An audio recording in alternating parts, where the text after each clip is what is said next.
माता पिता तयाच्या कुळी कन्या पुत्र होती जे सात्विक तयाचा हरिख वाटे देवा गीता भागवत करीती श्रवण अखंड चिंतन विठोबाचे कुळी कन्या पुत्र होती जे सात्विक तयाचा हरिख वाटे देवा तुका म्हणे मज घडो त्याची सेवा तुका म्हणे मज घडो त्याची सेवा तरी माझ्या देवा पार नाही कुळी कन्या पुत्र होती जी सात्विक तयाचा हरिख वाटे देवा विठ्ठल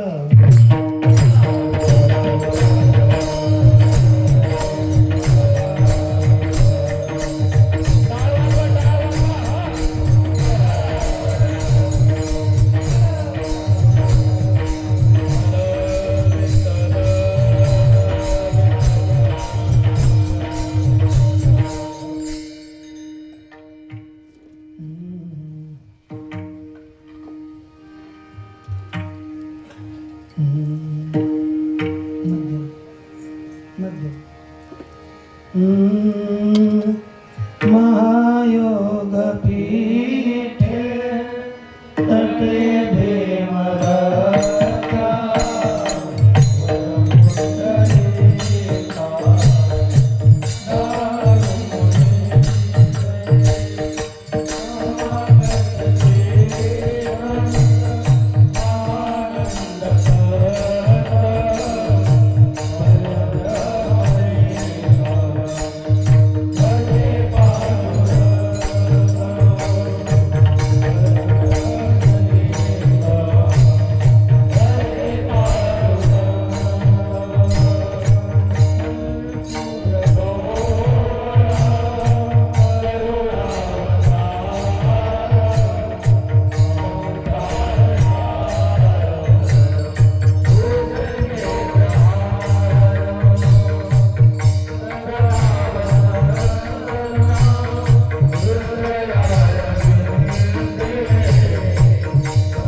कर जोडितो कथे काळे आपण असावे जवळे निहार हार घनसार सुधाकरावाम कल्याणदाम कनक चंपकदाम भूषाम उत्तुंग पीनकुज कुंभ मनोहरंगिम वाणीं नमामि मनसा वचसा विभूते ओम नमो ज्ञानेश्वरा करुणाकरा दयाळा तुमचा अनुग्रह लाभलो पावन झालो चराचरी मी कळा कुसरे काहीच नेने बोलतो वचन अतिभाविका एका जनार्दने तुमचा दास त्याची आस पुरवावे आदिनाथ समारंभां श्री ज्ञानराज मध्यमान् अस्मदाचार्य पर्यन्तां वन्दे गुरु परम्परा आदिनाथं च मत्सेन्द्रं गोरक्षं गहिं तथा निवृत्तिज्ञानदेवं च योगं वन्दे मुहुर्मुहुः ज्ञानेशं नामदेवं च एकनाथं तथैव च तुकारामं तथा वन्दे वारकरी परम्परा भक्तिज्ञानविरागाप्तं मत्सेन्द्रगणवासिनं वन्दे श्रीनिगमानन्दं वैष्णवानां किलोत्तमं नमो ज्ञानेश्वरा नमो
कीर्तन रूपी सेवेकरिता आपल्या पुढे उपस्थित केलेला अभंग देहूचे सुप्रसिद्ध साधू वैराग्यवंत श्री जगद्गुरु तुकोबाराय यांचा चार चरणाचा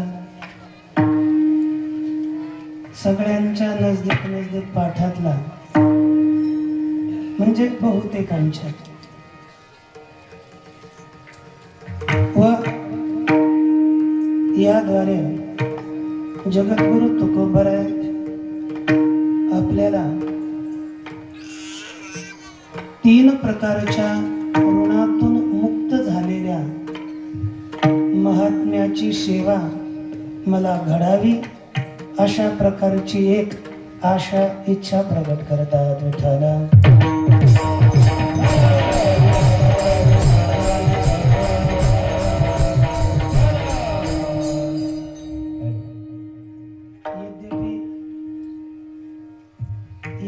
हा अभंग मी इथे नसताना झालाय, तरी पण त्या दिवशी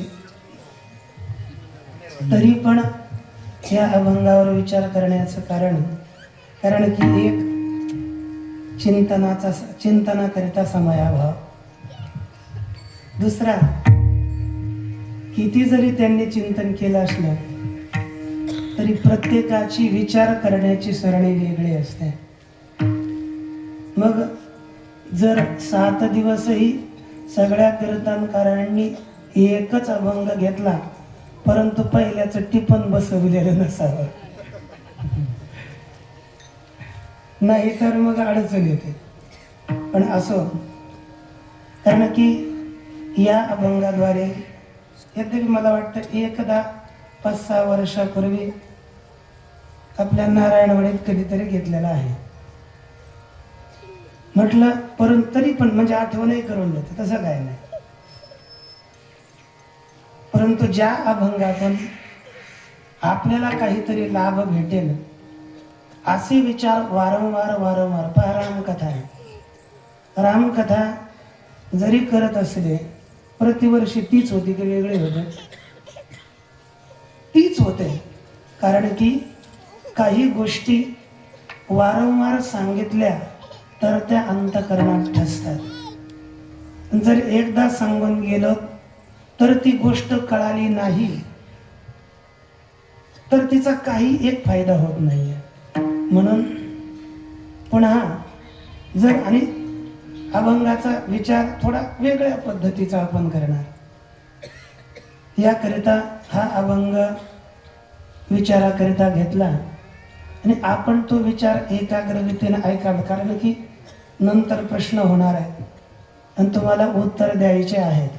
परंतु कीर्तनामध्ये बहुतेक आपण आळसल्यागत बसतो असं.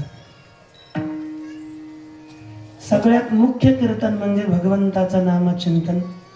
त्यावेळेस आपण हाताने टाळी वाजली पाहिजे आणि मुखानं विठ्ठल विठ्ठल हे भजन केलंच पाहिजे. नाहीतर कमीत कमी विषय समजले नाहीत तर नामस्मरणाचं तरी फळ आपल्या पदरात पडेल आणि त्यानंही आपला उद्धार होईल. म्हणून नामस्मरण अवश्य करत जा. आणि जर तुम्ही एक प्रमाण बोलू लागले, ऐकून जरी म्हणता येत असेल तर म्हणण्याचा प्रयास करत जायचा. आपण केवळ तोंड बंद ठेवून इथे बसायचं नाही. विठ्ठला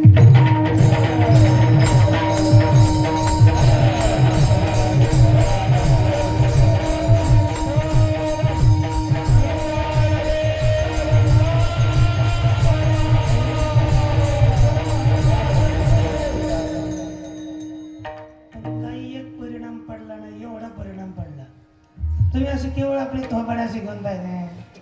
हे काय मूर्ख सारखं आहे. बोला विठ्ठला.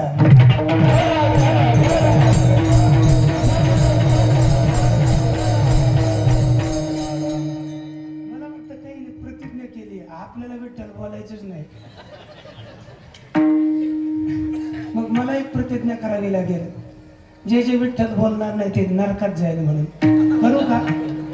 मग काय करता, बोला विठ्ठल विठ्ठल विठ्ठला.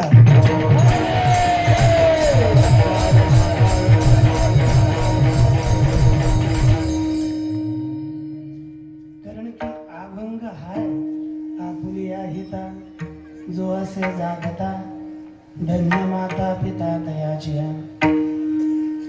जगद्गुरु तुकोबराय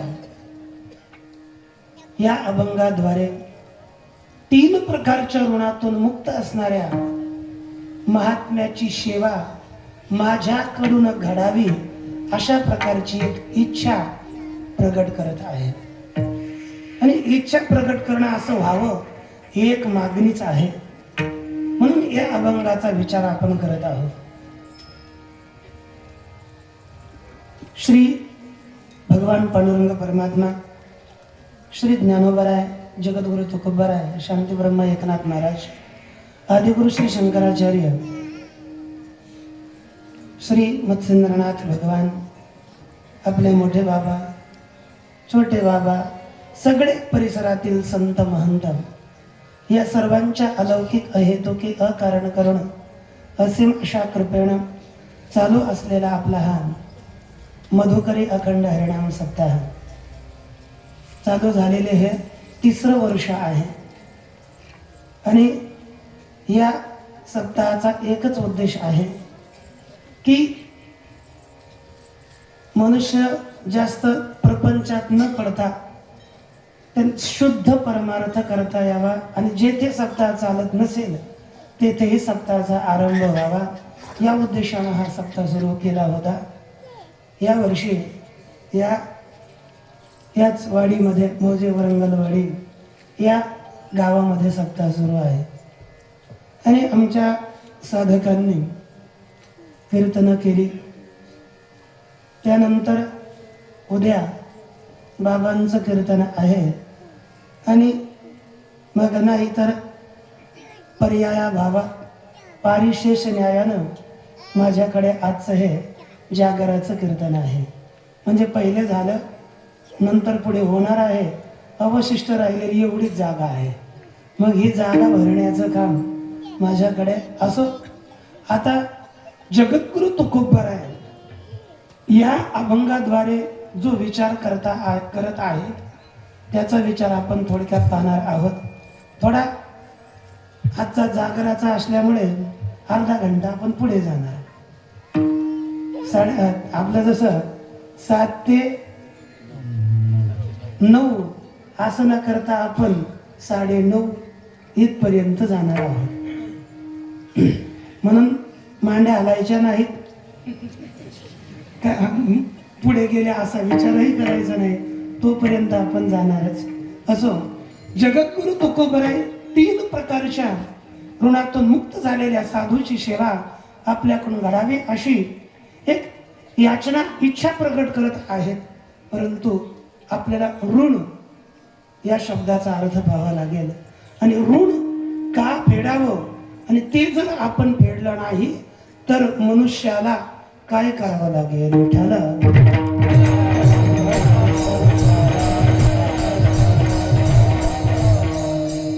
ऋण शब्द हा संस्कृत मधला शब्द आहे.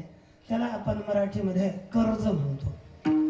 म्हणजे कर्ज प्रत्येक मनुष्यानं फेडलंच पाहिजे. जर फेडलं नाही तर ते कर्ज ऋण फेडण्याकरता पुन्हा मनुष्याला जन्म घ्यावा लागू शकतो. म्हणून मनुष्यानं आपलं इतरचं ऋण याच ठिकाणी फेडलं पाहिजे. नाहीतर या जन्म मरणाची परंपरा आपल्या मागे लागू शकते. विठ्ठल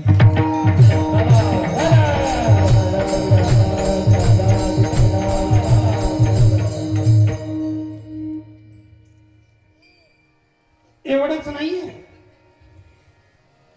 भगवान परमात्म्याला सुद्धा ऋण फेडण्याकरता अवतार घ्यावा लागतो. महाराज ऋण फेडावया अवतार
अविनाशी परमात्मा त्याला आकाराला यावं लागलं.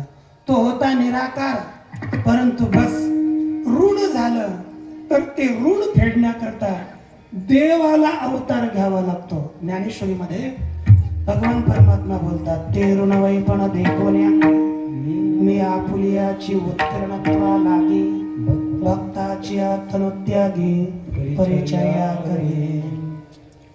ते ऋणवैपण देखून, ते ऋण पाहून मी स्वतः त्या ऋणातून मुक्त होण्याकरिता भक्त जेव्हा आपल्या देहाचा त्याग करतो तेव्हा त्याची स्वतः सेवा करतो. म्हणून देव ऋण फेडण्याकरता येतो, त्यालाही ऋण फेडावं लागतं. तर मानवाला तर फेडावंच लागेल, त्याच्याशिवाय गत्यंतर नाही. विठ्ठल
या तीन गोष्टी आपण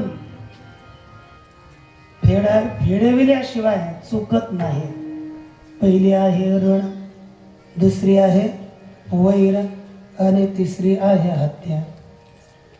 ऋण ज्या मनुष्याकडे असेल त्याला फेडावं लागतं. एकदा असं सहज कथा ऐकलेली आहे की एका मनुष्यानं ऋण घेतलं परंतु फेडलं नाही. परंतु ते फेडण्याकरिता दुसऱ्या जन्मामध्ये तोच व्यक्ती त्याचा मुलगा होऊन आला आणि निरंतर रोगी राहू लागला. जितकं ऋण घेतलं होतं ना ते फेडून होईपर्यंत त्याला पैसे जात राहिले आणि शेवटी तो ऋण फिटला, तो मुलगा गेला. म्हणजे फेडावंच लागतं. एक सहज कथा आहे. एक पूर्वी साधूंच्या मंडळी चालत असत. साधूंच्या मंडळी चालायच्या, संन्यासी महात्मे निघायचे. जात असताना कुठेही भगवंताचं नामस्मरण करत करत करत करत जायचे. 50, 60, 70, 80 साधू निघायचे. एकदा सहज एका शेठजीच्या घरी ते साधू आले. सगळे साधू आले. शेठजी फार प्रेमळ, मस्त खाण्यापिण्याकरिता चांगले बेत असायचे. तर आता एक दिवस मुक्काम करून पुढे जाणार. तर शेठजीने फार प्रार्थना केली, तुमच्यातलं कोणी जर इथे राहिलं तर फार चांगलं होईल. परंतु आता एक जण नवीनच असे साधू तयार झाले. त्यांना वाटलं वा इथे आपली मस्त सेवा होते, खायला प्यायला सुंदर भेटतंय, इथंच आपण राहिलो तर चांगलं होईल. तो साधू तिथेच राहिला. काही दिवस गेले आणि काही साधू करत नसत. नामस्मरण कमी केलं तर केलं, नाहीतर हवेत निघून गेलं. खायचं प्यायचं आणि झोपायचं, अशीच स्थितीत त्याचे दिवस गेले. वार्धक्य आलं आणि काही दिवसानं तो साधू गेला. मग आता साधना केली नाही, हे खाण्याचं तरी ऋण राहिलं. आणि त्या ऋणामुळे काही काळानं तिथे एक बैल जन्माला आला. बैल जन्माला आला. मग आता तो बैल, सत्य घटना खोटी नाही, बैल जन्माला आला आणि काही मग थोडा मोठा झाल्यावर त्याला अवताला कशाला गाडीला धरू लागले. पण पूर्वजन्माची जी सवय होती ना, काम कठाळा, तीच सवय त्या बैलाच्या जन्मातही आली. आणि बैलाच्या जन्मात आल्यानंतर ते लोकांचं पहिलं प्रेम त्या साधूवर होतं. प्रेम तर फार, परंतु तो काही काम करत नसे. मग काही दिवसानं पुन्हा अशीच नंतर एक साधूची मंडळी आली. त्यांना विचारलं, सुखी आहेत का, आनंद आहेत का, काय भगत जी कैसा चल रहा है? बोले अच्छा तो चल रहा है, लेकिन ये हमारे पास एक वृषभ है, बैल है, ये बहुत अच्छा है, हम सब लोग उसके ऊपर प्यार करते हैं, लेकिन वो कुछ काम नहीं करता, बिना काम का है. तब साधु जी बोले, अच्छा मैं देखता हूं. देखा तो पिछले जन्म का ये साधु है. उसके पास चले गए, त्याच्या जवळ गेले आणि त्याला सांगितलं, अरे मागच्या जन्मामध्ये तू काही काम केलं नाहीस, म्हणून तुला हा जन्म ते ऋण फेडण्याकरता घ्यावा लागला. आता तरी सावध हो आणि तू असलेलं ऋण या जन्मात फेड आणि तू मुक्त हो. होता साधू, आता बद्ध झालास. मग नंतर त्या लोकांना येऊन सांगितलं की महाराज, आता इथून पुढे तो काम करेल आणि या दिवशी त्याचा मृत्यू होईल. मग काही दिवसानं त्यानं तिथून पुढे काम केलं आणि काही दिवसानंतर तो बैल मेला. कारण की मला एवढंच सांगायचे, ऋण जर आपल्यावर झालं मग ते कशाही तऱ्हेनं होऊ शकतं, कोणत्याही रीतीनं होऊ शकतं, पण ते ऋण फेडावंच लागतं, त्याच्याशिवाय गती नाही. विठाला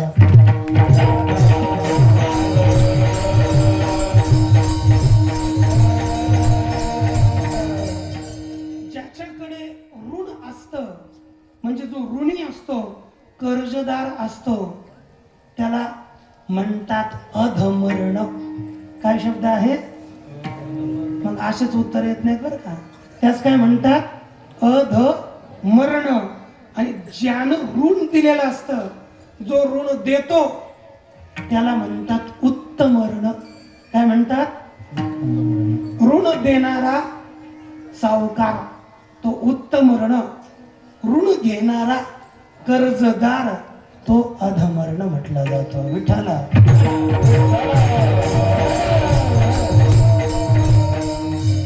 आणि हे ऋण मनुष्याने फेडलं पाहिजे. तसेच वैर जरी असेल तर ते सुद्धा फेडावं लागतं.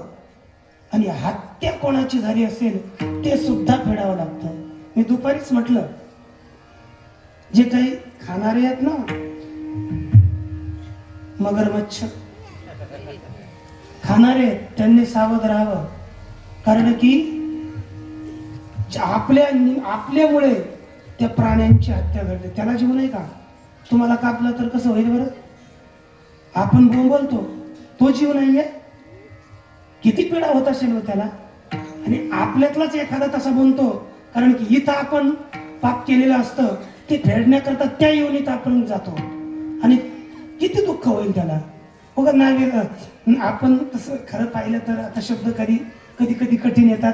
वाटतं की नालायकासारखं आपण एवढं घाणेरडं काम करतो आणि त्या जीवाला मारतो आणि आपणही नरकाच्या मार्गाला जातो. किती वाईट करतो बरं. आणि ती हत्या, झालेली हत्या फेडावीच लागेल, काहीच नाहीये. मी 100 रुपये जण चोरले तर एखाद्या वेळेस त्याचे 10,000 रुपये कोणी दुसरा चोरेल.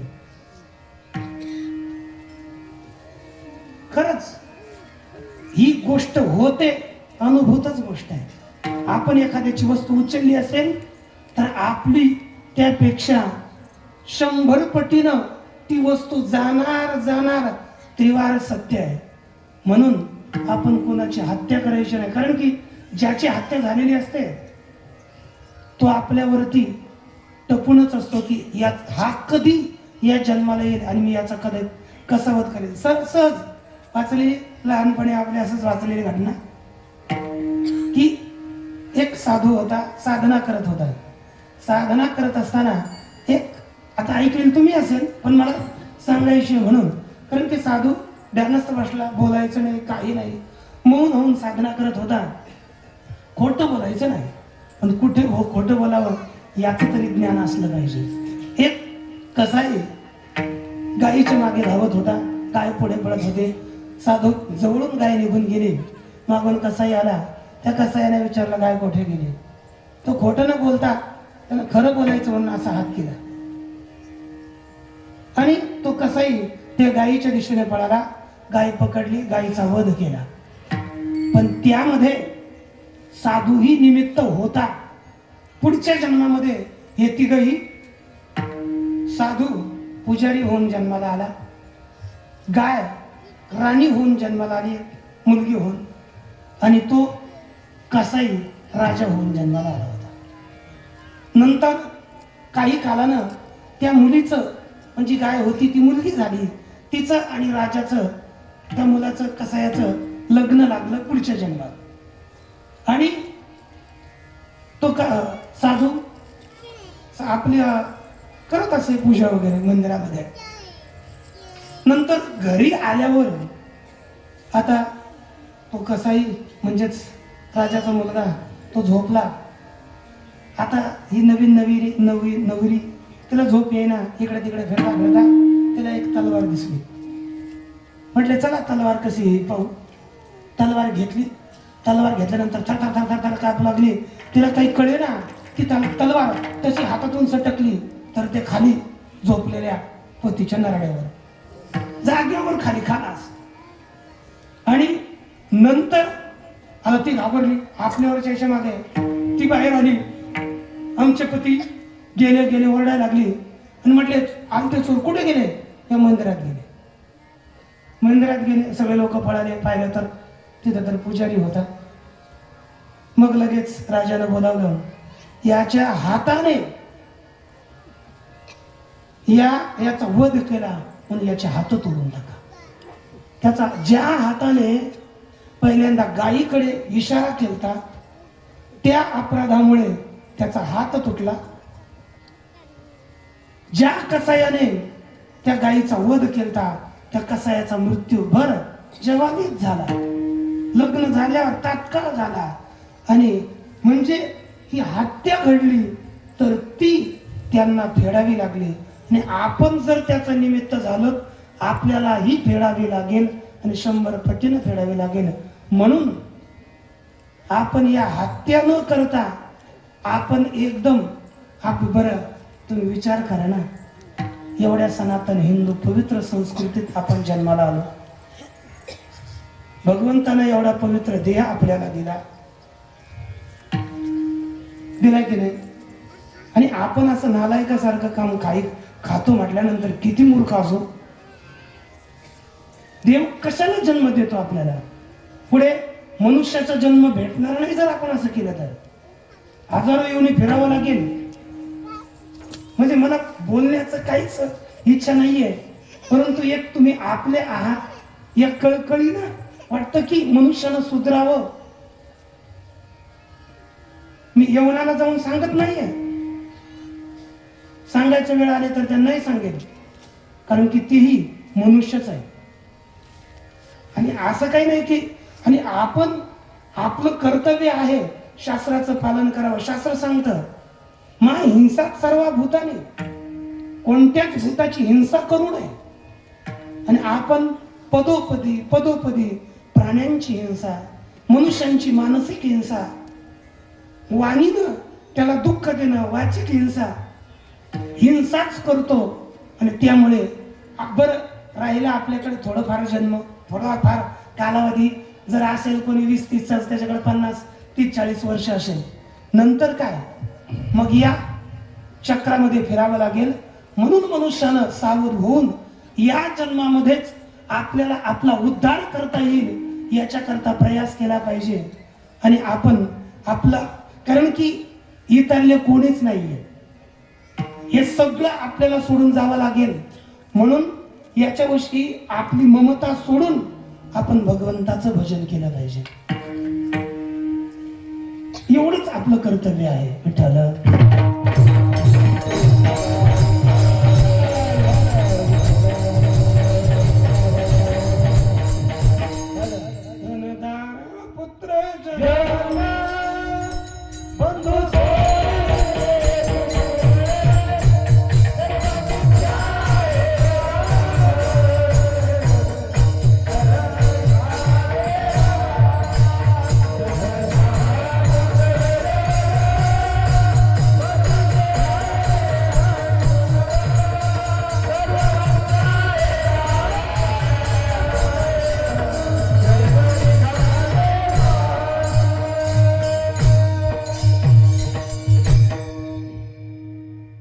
आपण सगळं सोडून धन दारा पुत्र जन हे आहेत आपण काय म्हणतो त्याच्याकरता तुम्हाला वाल्मिक ऋषींचा दृष्टांत माहित नाही का? आपण दुसऱ्या करता जरी हत्या केली तरी ती आपल्याला भोगावीच लागेल ना, कारण की करते आपण आहेत. आपण दुसरी क्रिया करून चांगली क्रिया करून आपण धन कमावं किंवा चांगलं करावं आणि त्या अगोदर मरण्याच्या पूर्वी लवकर कमीत कमी माळकरी व्हावं, कारण की माळ घातलेला खरंच यम कधीच शिवत नाही, त्याचा उद्धार होतो. म्हणून माळ घालावी. आम्ही तर असे घालतो, पण कोणाला काय बोलायचं ते बोलू दे, आपली देवाची आहे ना, हे मंगळसूत्र आहे बरं, आपण देवाचे आहोत मग त्याचं निमित्त आहे. कारण की जसं स्त्रीचं मंगळसूत्र आहे तसं हे देवाचं मंगळसूत्र आहे. तो आपला प्राणप्रिय परमात्मा पती आहे. त्याच्या प्राप्तीकरिता आपण सगळे काही, कारण की बरं असं पाहिलं तर सगळ्याचा बाप तोच आहे आणि आपल्या बापाचं ऐकलं नाही तर काय करावं लागेल, विषय निश्चित रीतीनं नरकातच जावं लागतं. म्हणून मनुष्यानं माळकरी व्हावं. तुम्हाला जो वाटेल, ज्याच्याकडून वाटेल, ज्याच्यावर श्रद्धा असेल त्याच्याकडून माळ घाला. माळी घालण्यात प्रश्न आहे, कोणाकडूनही घाला, परंतु माळकरी होऊन भगवंताचं चिंतन करा. एवढ्यातच आपला उद्धार आहे. विठ्ठल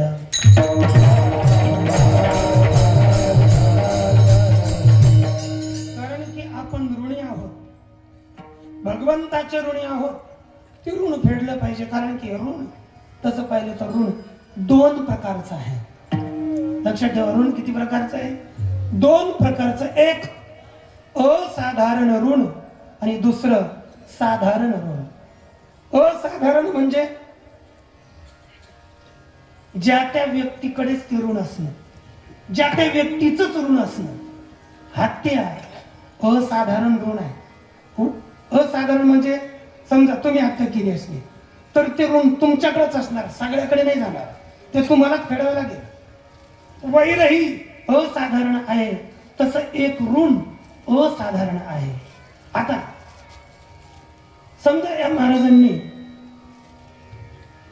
एखाद्याकडून 10,000 रुपये घेतले तर त्याचे गावाला फेडावं नाही लागणार, ते त्यांनाच फेडावे लागेल. म्हणजे हे असाधारण ऋण आहे. आणि असाधारण ऋणाचे दोन प्रकार आहेत. लक्षात ठेवा, असाधारण ऋणाचे दोन प्रकार, ते म्हणजे स्वयंकृत ऋण आणि वंश प्राप्त ऋण. विठ्ठला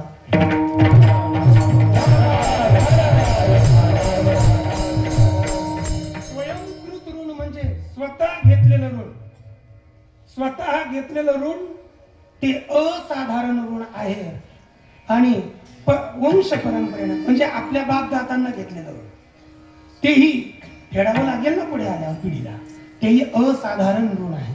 ते दुसऱ्या जगाला फेडणार नाही लागणार, ते स्वतः त्या परंपरेत त्या कुळात असणाऱ्यालाच फेडावं लागेल. स्वतः केले घेतलेलं ऋण ते स्वतःच फेडावं, त्याचा दुसरा कोणी जबाबदार नाही. बर, आपलं घर आहे, घराकरता समजा तुम्ही करते धरते आहात घरातले, आणि जर तुम्ही ऋण घेतलं असेल ते तुम्हालाच फेडावं लागेल.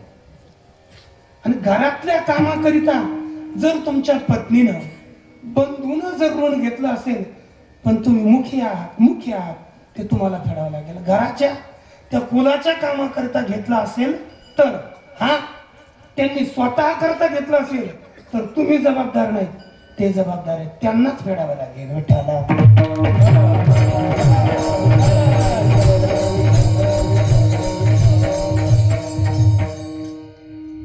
आणि समजा तुमच्या वडिलांनी ऋण घेतलं किंवा पंजोबाने ऋण घेतलं, ते फेडू शकले नाहीत तर परंपरेनं प्राप्त झालेलं ऋण ते तुम्हाला फेडावं लागेल. तुम्ही म्हणा त्यांचं ते पाहून घेतील, नाही चालणार, ते तुम्हाला फेडावं लागणार. म्हणून हे असाधारण आहे, यांच्याकडेच राहिलं.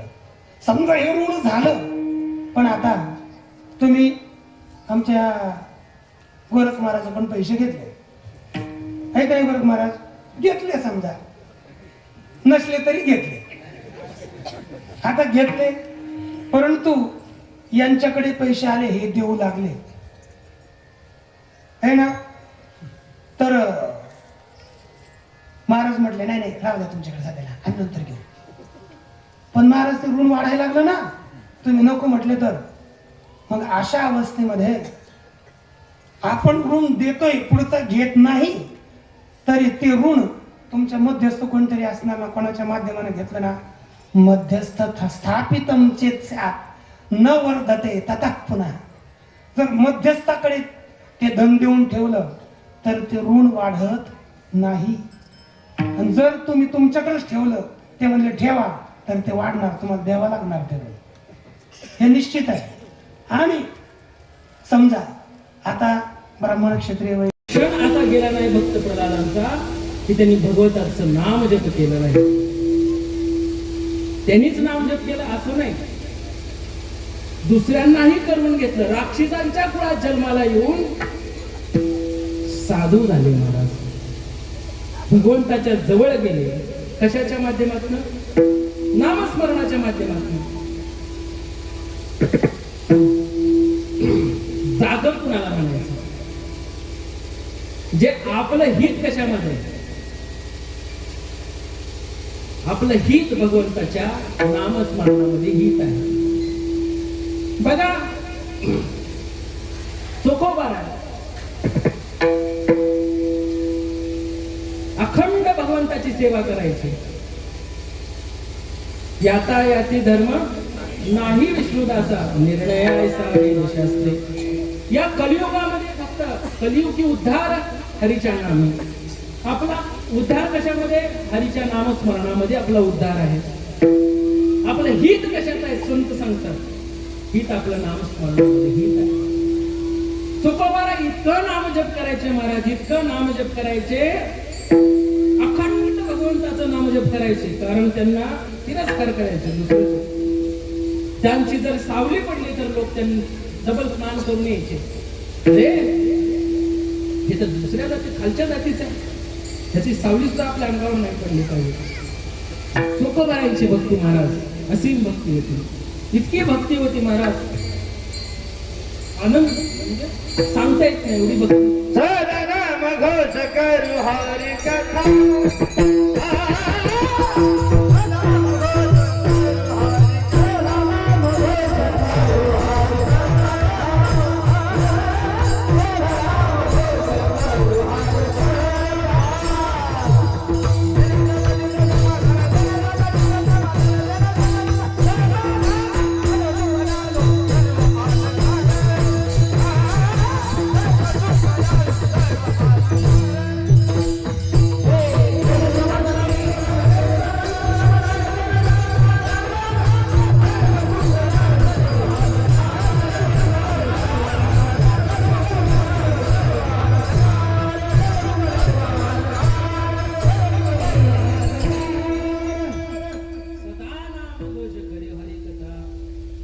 सदा चित्ता समाधान.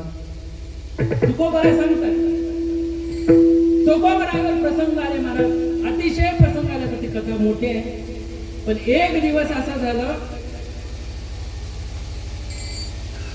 चोखोबारा मंदिरात कधी जाऊ शकले नाही. पांडुरंगाच्या हयात असताना त्यांना कधी मंदिरामध्ये जाऊ दिलं नाही. बाहेरनं दर्शन, ते बी लांब ना, पायरीच्या पण जवळ लांब दर्शन घ्यायचे. अखंड भगवंताचं नामचिंतन करायचे. नदीच्या किनारी बसले तर कधी कधी असं व्हायचं महाराज, त्यांचं काम काय होतं? ढोरं ओढायचं, मेलेले ढोरं नेऊन टाकायचे. हे काम चोखोबारांचं. आणि चोखोबारांचा एक दिवस ठरलेला होता, म्हणजे असं सांगितलं, आज तुम्ही परवा त्यांनी असं त्यांच्या जातीमध्ये वाटून दिलं होतं. पण चोखोबारांच्या दिवशी चोखोबारा जायचेच नाही. का जायचे नाही? भजनात गुंगा जायचे. आणि इतकं विसरून जायचे की भजन करता करता स्वतःला विसरून द्यायचे. देहभाव हरपला, तुझं पाहत आहे विठ्ठला. चंद्रभागेच्या किनारी बसून विठ्ठला लाळवायचे. विठ्ठल विठ्ठल विठ्ठल विठ्ठल सदा नाम घोष करायचे. सगळ्यांनी ठरवलं त्यांच्या मित्र कंपनीनं की म्हणे आज चोखोबाराचं आपण काम करायचं नाही. चोखोबाराला वेळ पडली की आपण आता जायचं नाही असं ठरलं. केल्यानंतर एक दिवस ढोरे वडायची पाळी आली महाराज. ढोर वडता वडता एक ढोर मोठं मेले, एकटं तर ओढू शकत नाही. मग चोकोबाराय बोलवायला गेले मित्राला, अरे चला असं असं झालं. नाही म्हणे, आज येणार नाही. तू आमच्या घरी कामाला आलास का? नाही आला ना, आज मी तुमच्या कामाला येणार नाही. पहिल्याने ते हाकलून दिलं, दुसऱ्याने हाकलून दिलं. चोकोबारायला ब्राह्मणाने सांगितलं, आजच्या आज जर ढोर गेला नाही तर तुला 100 कोडे चालले जातील. काय करणार? चोकोबाराय दुःखी झाले. काय करणार पांडुरंगा, कसं करू? तुम्ही डोळे झाकून बसले तर तेवढ्याच पांडुरंगाने एका मलर हरी सोनार गळे फुंकू लागे, सुखमय सखे ढोर ओढी, सुखाने सखे ढोर ओढी, सुखमय सखे ढोर ओढी.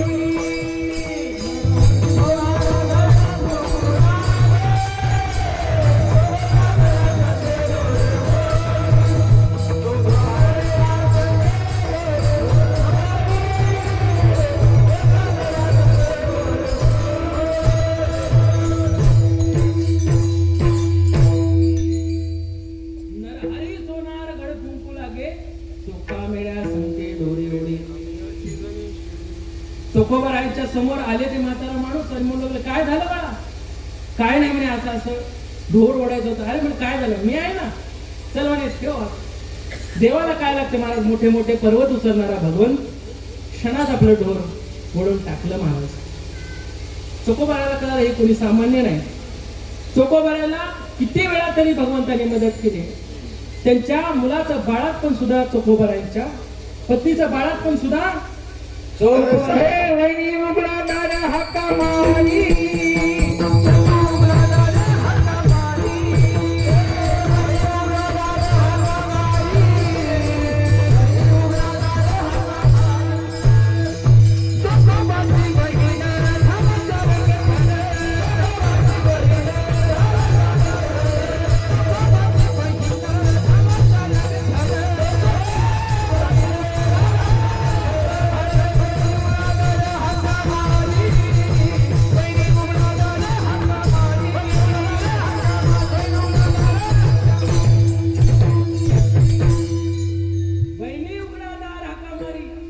सगळं काही देवाने करू लागलं. चोखोबारायावर ऋण झालं महाराज. चोखोबाराय म्हणजे काय काय केलं नाही देवा आमच्यासाठी? नाही केली तुझी सेवा म्हणून भय वाटत असेल जीवा. देवा आम्ही तुमचं काय केलंय? काय सेवा केलं? एक नाम जप तर घेतलंय, पण तुम्ही आमच्यासाठी एवढं करता म्हणून व्याकुळ होऊन भजन करायचे महाराज चोखोबाराय. अतिशय